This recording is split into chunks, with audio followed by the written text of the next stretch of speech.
잘 지내셨습니까? 네. 너무 좋았는데, 맞죠? 우리 기억합니다. 그리고 제 빼고 이렇게 회식하시다가, 모임이 없어졌습니다. 다음부터 저를 빼시면 안 됩니다. 거꾸로. 농담입니다. 농담입니다. 올해도 좀 오기 힘듭니다. 코로나 때문에 저희가 또 못 모였는데, 그 중에 태풍이 한 2번 지나갔습니다. 맞죠? 흰남노 지나갔고, 그리고 또 이번에 온 태풍 일본으로 지나간 게 하여튼 이게 태풍이 있었습니다. 저는 태풍이 지나갈 때마다 제가 대학교 다닐 때 저와 함께 공부를 했던 친구의 말이 아직도 기억이 납니다. 그 친구가 이제 지금은 이제 거제도로 넘어갈 때 가덕도라는 섬이 하나 있습니다. 거기에서 이제 내륙으로 올라왔던 친구인데 그때는 이제 가덕도에 들어가면 배를 타고 들어갔었거든요. 교통편이 없어서. 근데 그 가덕이 생기는 바람에 지금 이제 가덕도에 누구나 들어갈 수 있는데 이제 섬에서 나와서 이제 내륙에서 공부하는 친구가 있었습니다. 그 친구가 이제 가덕도에서 군량식을 크게 했거든요. 저는 처음에 이제 섬에서 왔다 그래서 가난한 친구인 줄 알았는데 거부더라고요. 네, 진짜 거부더라고요. 군량식 그게 정말 돈이 되는가 봅니다. 그래서 나중에 이제 친했던 게 참 감사했대요. 밥을 참 많이 얻어먹었는데 그 친구 하루는 이제 저에게 그런 얘기를 하는 겁니다. 그때도 이제 태풍이 강하게 지나가는 시점이었는데 뜬금없이 저보고 니는 태풍 보면 참 싫지 이렇게 얘기하는 거였어. 태풍 좋아하는 사람이 어디 있습니까? 빨리 지나가기만 바라고 최대한 일본으로 틀어주든지 중국으로 가줬으면 좋겠지. 오늘 우리 그 설교 가운데 그 얘기도 나오겠지만 우리나라만 좀 안 지나갔으면 좋겠다 생각하는데 뭐 그런 마음을 어필했죠. 누가 태풍 좋아하냐? 근데 자기는 태풍을 좋아한다 하더라고요. 왜 그러냐 하니까 혹시나 태풍이 우리 이제 대한해협을 지나가지 않으면 그의 군량식이 망한답니다. 이 바다를 한번 뒤집어 주지 않으면 굴이 힘을 못 쓴대요. 물이 한번 깨끗해져야 굴이 싱싱한 굴이 나온답니다. 그래서 나는 힘들긴 하지만 태풍이 지나가줘야 그 다음에도 그렇고 우리 군량식이 잘 된다. 그래서 참 우리 이제 같은 믿음의 자녀들이었어요. 그래서 하나님의 섭리는 정말 오묘하다. 그 대학생 때 우리가 지금 보는 것은 우리에게 피해가 되는 것 같지만 하나님께서는 언제나 섬세하게 우리 모든 것을 돌아봐 주더라. 그때 한 수 배웠습니다. 같은 친구에게. 아마 보지 않은 순간순간에 들어보니까 코로나 때문에 고생하신 분들도 계시는 것 같고 혹시나 코로나 한 번쯤 다 걸리셨습니까? 다들 고개를 끄덕하시네요. 저는 아직 한 번도 안 걸렸습니다. 가까이 오지 마십시오. 저는 아직 한 번도 안 걸렸습니다. 저희 가족 아무도 아직 안 걸려서 저희 가족만 좀 독특한데 그래도 어떤 어려움 속에서도 하나님을 믿는 자녀시라면 그 어려움에 장로되지 마시고요. 하나님의 놀라운 섭리를 꼭 기억하시면서 나아가시는 여러분이 되셨으면 좋겠습니다. 오늘 본문으로 같이 한번 들어갔으면 좋겠습니다. 저희가 온라인상으로 계속 여호수아 말씀을 쭉 보고 있었고요. 그래서 그 연장선으로 오늘 본문으로 좀 들어가려고 합니다. 혹시나 여러분 직원들 가운데 같이 일하는 동료들 가운데 한번 상상을 해봅시다. 누가 이제는 주식하면 안 되겠죠. 코인은 이제 사실 망했다 해도 반이 아닌데 한참 그 전 정권 시절에 주식으로 돈을 버는 분들이 많았습니다. 혹시나 여러분 가운데 주식 가지고 돈 좀 버신 분 계십니까? 그래서 손들면 큰일 나죠. 그래서 저에게 눈을 한번 깜빡깜빡 해주시죠. 나는 주식으로 돈 좀 만졌다. 저 돈 달라 소리 안 하니까. 왜 주식도 안 하셨습니까? 저도 안 해봤지만은, 우리가 몇 해 전에 주식 때문에 정말 부유한 사람들이 많이 나왔습니다. 그리고 땅으로도 솔솔하게 재물 부신 분들도 계시고. 근데 한번 상상을 해봅시다. 여러분 직원들 가운데 정말 늘 비슷한 사람이었는데, 제 친구가 어느 날부터 주식을 좀 했는데, 400~500% 아니 1000% 이상씩 막 이렇게 올라가지고 갑자기 거부가 된 사람이 있었습니다. 그리고 그게 드러났어요. 그러면서 같이 직장 생활하다가 이제 정말 한몫 단단하게 치면서 수백억을 벌게 돼서 이제 직원들에게 공개적으로 얘기한 겁니다. 나는 이제 캠코 그만둘 거다. 이 지긋지긋한 직장 생활 너무 싫다. 나는 이제 평생 쓸 수 있는 돈을 모았으니까 소위 말하는 요즘 젊은 사람들이 꿈꾸는 이제 욜로의 삶을 살겠다 하고 뛰쳐나가는 사람이 있습니다. 자, 여러분 만약에 그런 직원을 본다면 너무 잘했다 박수 쳐줄 겁니까? 아니면 저게 정신 나간다. 사람 일이 어찌 될지 모르는데 이 자리 지켜야지 하는 속의 아픔을 드러내겠습니까? 여러분 한번 생각해보시고 한번 물어봅시다. 나는 그 사람이 잘된 게 너무 기뻐서 박수 쳐주고 그 사람 인생을 막 축복해주겠다 하는 분 한번 살짝 손 한번 들어보시죠. 우리 왜 이렇게 삽니까? 저도 손 못 듭니다. 같은 목사도 제 동기들 가운데 개척을 많이 했거든요. 많이 했는데 개척교회라는 것이 이렇게 또 지역과 환경에 따라서 잘 되는 것도 있고 어려운 것도 있습니다. 그런데 간혹 가다가 정말 이렇게 부흥하는 교회들이 있어요. 그럼 저희가 박수 쳐줄까요? 아니면은 이렇게 할까요? 네, 여러분 상상에 맡기겠습니다. 박수 쳐줄 거예요. 박수 쳐줄 건데 속에 뭐 쓰는 게 아니겠습니까? 사람 마음은요 다 비슷한 것 같아요. 내 주위에 있는 사람이 잘 되면 소갈이 합니다. 근데 참 아이러니한 게 나와 상관없는 사람이 잘 되는 것에 대해서는 우리가 절대적인 평가를 내려줄 수 있는데 내하고 가까이 있는 사람이 잘 되면 주관적인 평가가 내려진다는 거예요. 이게 참 어려워요. 그런데 그 주관적인 평가가 언제나 안 좋은 방향으로 내려지는 게 우리의 인간의 기본 섭리인 것 같아요. 개천에서 용이 난다는 표현이 있지 않습니까? 여러분 개천에서 용이 나면 다 박수 쳐줘야겠죠. 개천에서 용 나는 일이 얼마나 힘듭니까? 그런데 박수 절대 치지 못하는 사람들이 있습니다. 혹시 누굴까요? 그 개천에서 같이 살던 사람들입니다. 절대 박수 못 칩니다. 실제로 요즘에 뭐 이제 우리가 이제 못 사는 시절을 지나서 이제 경제적인 호황기도 지나갔고 이제 선진국 반열에 들어가는 상황이기도 하지만은 여러 가지 이제 역사적인 평가들이 좀 내려지고 있지 않습니까? 정치적인 얘기는 아닙니다. 오해 마시고 들어주시면 되는데 우리에게 있어서는 이제 노무현 대통령님이 계셨지 않습니까? 제가 기억하기에 노무현 대통령님 같은 경우에 개천에서 용이 나신 분이죠. 잘 아실 것 같아요. 굉장히 어렵게 사시고 검정고시 출신이었는데 변호사로 계시다가 대통령이 되지 않습니까? 정말 우리 서민으로 표현할 때 정말 모범적으로 존경할 만한 인물이라고 생각합니다. 당시에 그래서 우리 이제 대통령님이 되셨을 때 이건희 회장님이 이런 말을 했어요. 우리나라가 정말 많이 바뀌었다. 이제 선진국으로 들어갈 진흥을 선 것 같다. 왜냐하면 검정고시 출신이 변호사가 대통령이 될 수 있는 신분 전환의 역사가 일어나는 걸 볼 때 참 많은 변화가 있는 것 같다라고 얘기할 정도로 노무현 대통령에 대한 평가가 그런 상황이었었습니다. 근데 참 아이러니하게 노무현 대통령을 제일 미워하고 제일 적대했던 사람들이 누군지 아십니까? 서민들이에요. 같은 입장에 같은 사람에 그리고 내가 그렇게 되기를 바라야 되는 사람들이 가장 좋아하고 가장 미워했었습니다. 결국 이제 뭐 정권 말기쯤 됐을 때 굉장히 어렵게 퇴임을 하시게 되셨지 않습니까? 그래서 이제 최근에 이제 분석을 좀 하는데 사람들이 왜 그렇게 서민들이 노무현 대통령을 싫어했을까? 그리고 이제 뭐 너무 당연한 얘기이지만 이런 결론을 냈었습니다. 혹시나 어떻게 생각할지 모르겠는데 사람의 근본적인 생각 가운데 내하고 비슷한 사람이 잘 되면 이런 생각을 한다는 겁니다. 나도 그렇게 하지 못하는 어리석은 인생이 아닌가. 이게 문제라는 거예요. 이런 거죠. 만약에 내가 생각할 때 당연히 잘 되는 사람이 잘 되는 것을 내가 인정할 수 있습니다. 근데 옆에 있는 사람이 나하고 똑같은 환경에 똑같은 처지인데 치고 올라간단 말입니다. 그러면 내가 너무 비참한 거예요. 내라는 존재가 이것밖에 되지 않느냐 마음이 든다는 거죠. 그래서 사실상 박수를 쳐주지 못한다는 얼마 전에 이제 그런 얘기도 조금 들었습니다. 그래서 그럴 수 있다 생각을 해요. 만약 나와 전혀 상관없는 사람이 내가 바라볼 때 잘 될 수밖에 없는 사람이 잘 되는 거는 우리가 다 좋아할 수 있습니다. 그러나 우리 옆에 내 이웃에 내 사랑하는 사람이 만약에 나와 다른 것으로 크게 되어버렸다. 이게 어려운 문제라는 거죠. 문제는 그것 때문에 우리가 잃어버리는 기회비용이 너무 크다는 겁니다.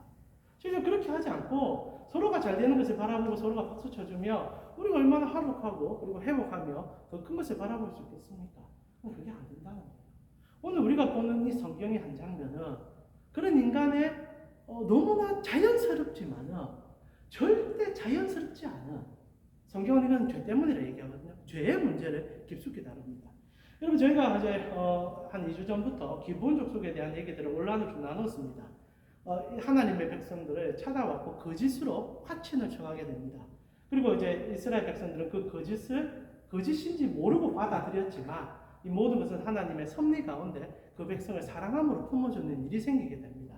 그러나 결과적으로 이스라엘은 속았었고 거기에 대한 불만들은 가지고 있는 상황이었었습니다. 근데 이제 오늘 본문은 어떤 상황이냐? 이 기본 족속이 사기를 쳐서 이스라엘 백성들로 편입되는 과정을 쳐다보면서 나머지 이제 가나안에 있는 일곱 족속들이 분노를 가진 거예요. 서로가 힘을 모두어서 이스라엘과 싸워야 되는 상황인데 한 족속이 그것도 이제 오늘 본문에 제법 규모가 되는 족속이 속여서 이스라엘과 화친을 하고 이스라엘에 이제 영입되는 일이 생겼다는 겁니다. 어떻게 보면 이제 자기들은 지금 계속 싸워야 되는데 한 족속은 이제 살아날 수 있는 기회를 얻었고 살 수 있는 혜택을 받은 겁니다. 자, 그럼 이제 나머지 족속 입장에서 어떻게 해야 됩니까? 자, 여기서 평가가 어떻게 갈라지느냐? 이 나머지 이제 7족속 중에 이제 나머지 족속들이 그중에 한 반 정도 되는데 기본 족속과 전쟁을 치르려고 합니다. 어떻게 되냐? 여러분 잘 아시는 얘기지 않습니까? 오늘 4절에 보니까 이렇게 되어 있습니다. 내게로 올라와 나를 도우라. 우리가 기브온을 치자. 이는 기브온이 여호수아와 이스라엘 자손과 더불어 화친하였다. 너무 당연한 결과처럼 느껴지죠. 근데 이게 당연한 게 아닙니다. 마치 우리가요, 우리의 이웃이 너무 잘 되면 배아파하듯이 실제로 그것이 잘못되는 것이지만 잘못됐다고 생각하지 않는 것처럼 이거는 절대 정상적이지 않습니다. 여러분 지금 적이 쳐들어와서 이스라엘이라는 막강한 군대가 진을 치고 있습니다. 그러면 지금 이 기본 족속을 치야 됩니까? 아니면 그거는 그것대로 놔두고 저것들끼리 힘을 똘똘 뭉쳐서 이스라엘을 대적해야 합니까? 상식적으로 지금 기본 문제는 터져버렸어요. 그러면 이게 머리가 조금만 돌아간다면 안타깝지만은 제하고 만약 연합해서 싸우는 게 두려울 수 있겠지만 제하고 나머지 지파들까지 힘을 더 똘똘 뭉쳐서 이스라엘을 대항하는 데 힘을 써야 되는데 기본이 그래 안 해요. 물론 여러 가지 전략적 생각이 있었을 겁니다. 이때 기본에 진걸 안 하면 나머지 세력들이 분산될 수도 있겠죠. 또다시 화친하려고 하는 사람들이 생길 수 있으니까 이 족속들 가운데 불안함 때문에 서로 엮을 수 있다 생각합니다. 아니면 뭐 전략적으로 기브온과 이스라엘이 연합하기 전에 서로 분산시켜서 한쪽을 먼저 치고 나머지를 치겠다는 전략적 계산도 들어갈 수 있습니다. 그러나 오늘 본문은 그런 전략이 없다라고 얘기해요. 이들이 이렇게 기브온을 먼저 공격하는 이유는 두려움 때문입니다. 이게 정말 말이 안 돼요. 1절과 2절을 보니까 뭐라고 되어 있습니까? 그때 여호수아가 아이를 빼앗아 진멸하되 여리고와 그 왕에게 행한 것까지 아이와 그 왕에게 행한 것과 또 기본 주민이 이스라엘과 화친하여 그 중에 있다 함을 예루살렘아 아도니 세덱이 듣고 2절 크게 두려워하였으니 두려움이 임했어요. 그럼 어떻게 해야 됩니까? 두려움의 근원을 없애야 되는데 엄한 기도원에게 분풀이를 시작한다는 겁니다. 두려워서 니는 기브온은 왕도와 같은 큰 성이며 아이보다 크고 그 사람은 다 강하다. 그러니까 지금 연합해서 개천에서 용이 났는데 용이 난 건 아니지만 그런 상황인데 그 상황을 바라보면서 실제로 본인들이 지금 뭐와 싸워야 되는지를 까먹어버리고 싸워야 되는지 까먹어버리고 엄한 기브온하고 싸우려고 한다는 겁니다. 여러분 이게 근데 너무 당연하시죠? 근데 이게 실제로 가장 최악의 수입니다. 이러면 같이 죽는 거예요. 같이 죽어요. 근데 지금 이스라엘이 지금 눈앞에서 살기등등하게 쳐다보고 있는데도 I don't care. 지금 이스라엘이 중요한 게 아니다. 우리를 배신한 저놈들. 그런데 실제로는 이스라엘은 무서우니까 한 수 접어두고 아이고 우리가 싸워서 되겠나. 그러니까 안 될 것 같으니까 무서우니까 그냥 접어두고 저놈이라도 때려가지고 우리 한번 기싸움 해보자. 이게 참 이상하잖아요. 근데 이게 우리예요, 우리. 여러분 실제로 아까 태풍 얘기했는데 흰남노 지나갔고요. 최근에 이제 뭡니까 이름 제가 말씀을 드렸는데 저거 왔는데 안 보이네요. 하여튼 뭐 무난파입니다. 하여튼 제가 태풍이 2개가 지나가지 않습니까? 흰남노 지나갈 때 우리나라로 지나갔습니다. 처음에는 그게 급격하게 상하이에서 끊는 바람에 어디로 갈지 몰라서 다들 조마조마했을 거예요. 근데 여러분 솔직하게 여러분 마음에 한번 물어보세요. 어디로 갔으면 좋았겠습니까? 그때 태풍이 일본으로 가기를 바라셨을 거예요. 근데 그게 또 왜 그랬는지 모르겠고 기폭이 좀 틀어가지고 우리 부산과 부산에도 피해가 좀 들었는데 포항으로 가는 바람에 인명 피해까지 하면서 얼마나 힘들었습니까? 그래서 우리가 참 마음이 아팠어요. 그러나 여러분 인터넷을 좀 검색해보면 알겠지만 가장 우스운 나라가 가장 행복했던 나라들이 일본과 중국입니다. 와 너무 잘됐다. 어찌 한국으로 가졌노 이랬는데 이번에 또 다른 태풍이 일본을 내륙을 거쳐서 지나갔습니다. 우리나라에 피해가 있을 거라 생각했는데 우리 부산에 거의 피해가 없이 또 지나가지 않습니까? 전 국민이 제가 볼 때 한 80% 이상이 제가 댓글을 보니까 춤을 추더라고요.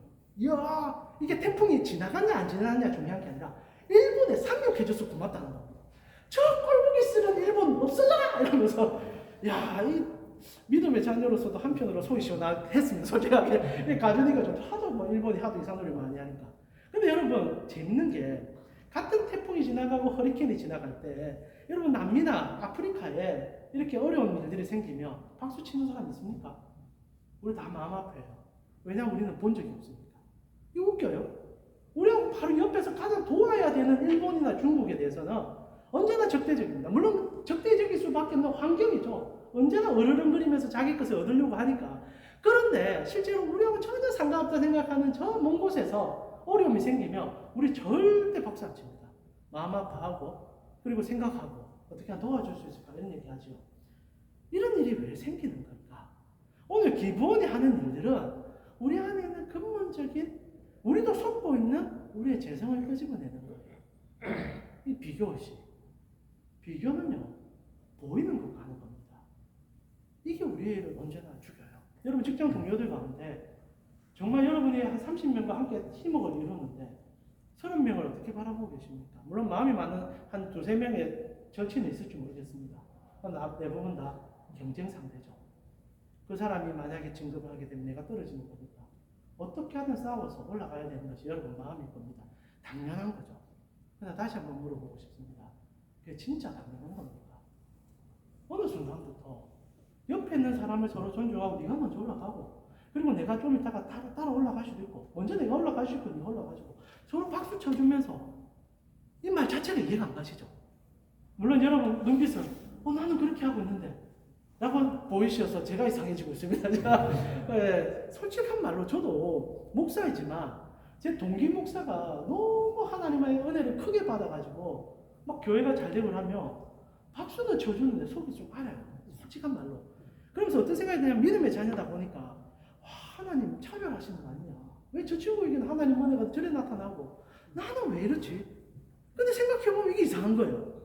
우리가 하나님을 사랑할 때 하나님 밖에 나갈 때 그런 기준점을 없애기 위해서 주를 따랐는데 살다 보니까 요 같이 있는 사람들이 사실상 사랑의 대상이 아니라 미움과 질투의 대상이 될 때가 너무 많고 그를 짓밟아야 내가 인정받을 수 있다는 착각에 빠질 때가 너무 많다는 겁니다. 결국 이 기본적 속의 이 현상은 오늘날 우리가 살아가는 사회 시스템 속에 들어있는 우리의 재성을 잊고 사는 재성을 여실없이 드러내죠. 결국 이 일로 인하여 나머지 족속들은 망하게 됩니다. 앞만 보는 사람 망해요. 그 뒤를 볼 수 있어야지. 맨날 내 앞에 사람하고 싸우면요. 그게 전부입니다. 그게 우물아를 개구리 아닙니까? 근데 재밌는 게 뭔지 압니까? 예수 그리스도께서 이 땅에 오신 것이 이 참 얄팍한 비교의식과 그리고 서로를 경쟁시킴을 통하여 깎아내려서 내 안에 기쁨을 찾는 이 마음을 없애주기 위해서 오셨다는 것 또한 여러분이 아셨으면 좋겠어요. 예수 그리스도께서 우리 가운데 오셨을 때 그분이 하신 일이 뭡니까? 왕이시잖아요. 하나님이잖아요. 근데 우리와 같은 모습으로 오셔서 내 때문에 죽어주셨습니다. 이게 우리의 근본인 거예요. 우리 모두는 내가 살아야 됩니다. 그리고 만약 저 친구가 잘 되면 내가 죽는다는 생각을 하기 때문에 저 친구를 비난합니다. 근데 그리스도께서는 죄인된 우리를 위하여 먼저 죽어주심과 자신을 포기하심으로 우리가 왕이 될 수 있는 길을 열어주셨다는 거죠. 이스라엘이 왜 중요하냐? 그리고 왜 우리 크리스찬들이 중요하냐? 이 모든 우리가 이해하지 못하지만 서로에게 과도한 피해 비용을 깎아내리는 그 행위 속에서 유일하게 먼저 받아서 먼저 사랑할 수 있는 것이 있음을 아는 자들이 우리이기 때문입니다. 이 사람 안 깎아내려도 나의 존재가 상하지 않는다는 걸 아는 게 크리스찬들이 왜? 하나님이 내 때문에 죽었거든요. 이거 모르면 이 사람이 죽어야 내가 행복해요. 이 사람이 떨어져야 내가 즐거워요. 왜? 그래야 내가 얻는 거니까. 그러나 크리스찬들은 처음부터 그게 차단됩니다. 그거 없어도 너는 하나님의 아들이다. 하나님이 너를 살리기 위해서 그의 몸값을 지불했다. 이것이 복음의 기초라는 거죠. 그래서 이스라엘이 이 사랑을 물론 그림자처럼 말하지만 다르게 행동합니다. 여러분 기브온과 이제 이러든 저러든 가장 재밌는 분위기가 생성된 거예요. 지금 기브온이 자기 쪽에 들어오면서 속였지 않습니까? 기분 나쁘거든요. 그러나 여호수아 입장에서는 하나님의 말씀 속에서 화친하고 약속했으니 받아줍니다. 그러나 그 의문이가 사라집니까?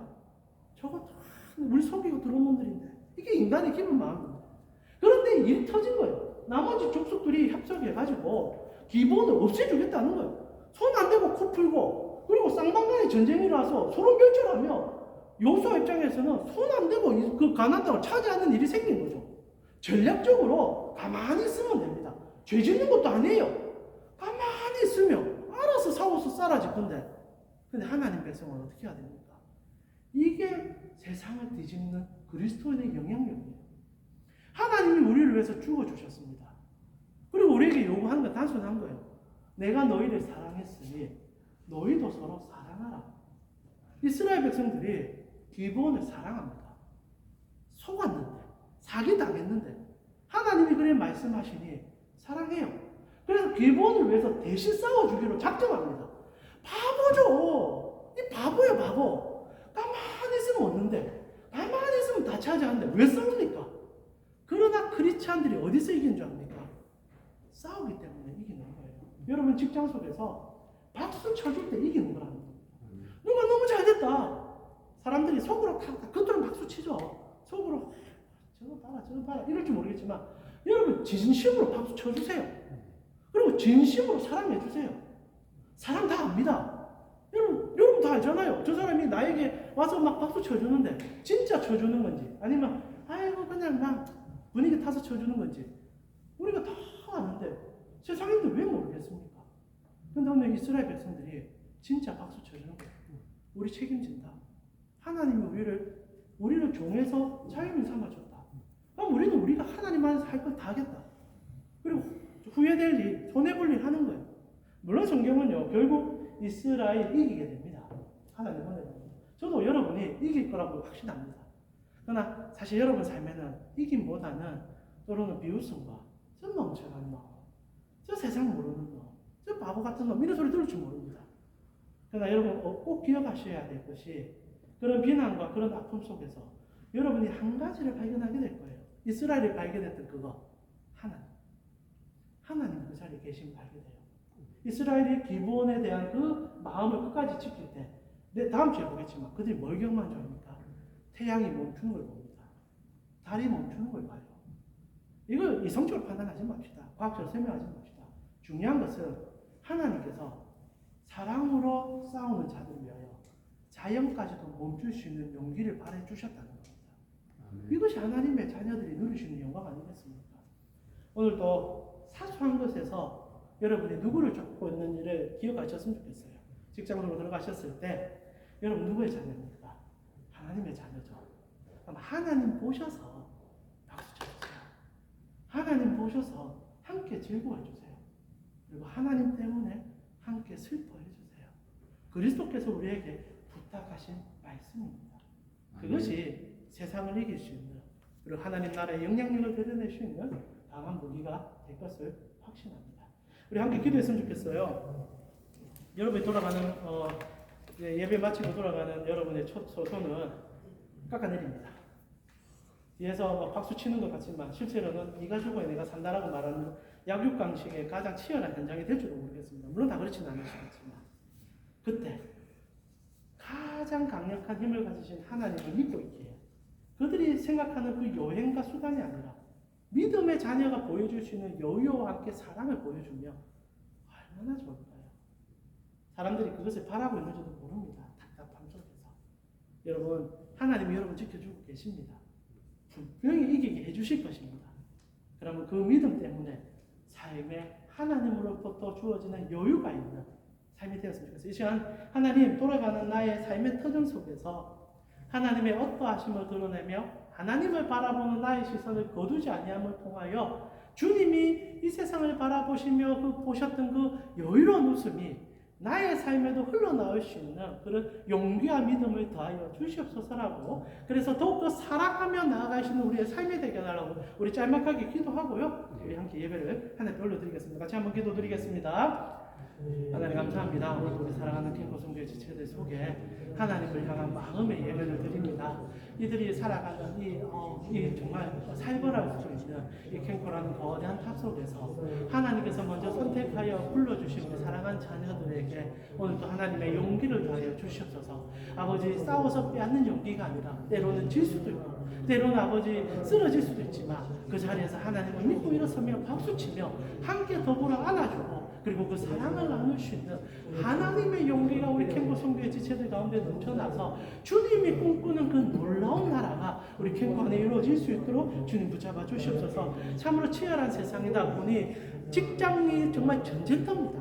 하나님 싸우지 아니하고 죽을 것 같은 세상이지만 하나님 때문에 여유를 가질 수 있는 우리 캠코 성교의 지체되게 하여 주시고 오히려 직장이 하나님이 주신 아름다운 터전임을 경험하고 나아갈 수 있는 내 영혼이 하나님의 은총을 입어 하나님 때문에 호흡할 수 있도록 말할 수 있는 우리 캠코 성교의 지체들 되게 하여 주시옵소서.